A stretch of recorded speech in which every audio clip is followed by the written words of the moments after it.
दोस्तों आईपीएल का एक और रोमांचक और जबरदस्त मुकाबला आज चेन्नई सुपर किंग्स और राजस्थान रॉयल्स के बीच खेला गया, जहां सीएसके के कैप्टन ऋतुराज ने टॉस जीतकर पहले गेंदबाजी करने का फैसला किया और आरआर की टीम जब बल्लेबाजी के लिए उतरी तो पहली ही गेंद पर जायसवाल ने कड़ाकेदार शॉट लगाकर चौका बटोर लिया, लेकिन फिर दूसरी ही गेंद पर खलील ने बेहतरीन वापसी की और जायसवाल को चलता कर दिया।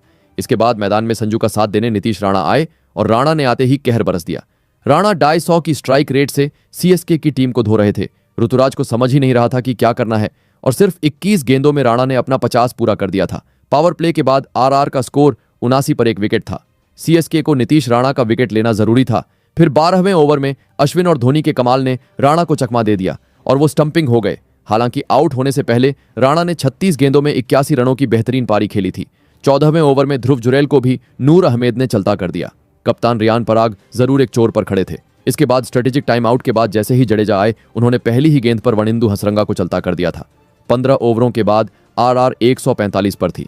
आरआर की यही उम्मीद थी कि बचे हुए 5 ओवरों में वो कम से कम 60 से 70 रन बनाए, लेकिन सीएसके की टीम ने बेहतरीन वापसी की और आरआर को आखिरी 5 ओवरों में सिर्फ 37 रन ही बनाने दिए, जिसके चलते आरआर की टीम अपने 20 ओवरों में 182 रन बना पाई। सीएसके को जीतने के लिए 183 रन चाहिए थे। इसके बाद स्कोर को चेस करने उतरी सीएसके की टीम को जोफ्रा आर्चर ने पहले ही ओवर में बड़ा झटका दे दिया। सचिन रविंद्र को आर्चर ने डक पर चलता कर दिया। आर्चर तो ऐसे लग रहा था मानो आग का गोला फेंक रहे हैं। ना ऋतुराज को कुछ समझ रहा था और ना ही त्रिपाठी। आर्चर ने अपने 2 ओवर में सिर्फ 1 रन ही दिया था और 1 विकेट लिया था, लेकिन इसके बाद सीएसके ने भी तोड़ा। बहुत वापसी किया और पावर प्ले में उन्होंने 82 रन बना दिए थे, लेकिन फिर 8वें ओवर में हसरंगा ने राहुल त्रिपाठी को 23 के स्कोर पर पवेलियन का रास्ता दिखा दिया था। इसके बाद शिवम दुबे जरूर आरआर की टीम पर दबाव बनाने की कोशिश कर रहे थे, लेकिन फिर रियान पराग की बेहतरीन कैच ने दुबे को भी ड्रेसिंग रूम भेज दिया। सीएसके काफी प्रेशर में लग रही थी, खासकर ऋतुराज, क्योंकि 10 ओवर में सीएसके सिर्फ 74 रन ही बना सकी थी। आरआर की टीम धीरे धीरे मैच में और पकड़ बना रहे थे, क्योंकि 12वें ओवर में हसरंगा ने विजय शंकर के डंडे उखाड़ दिए थे।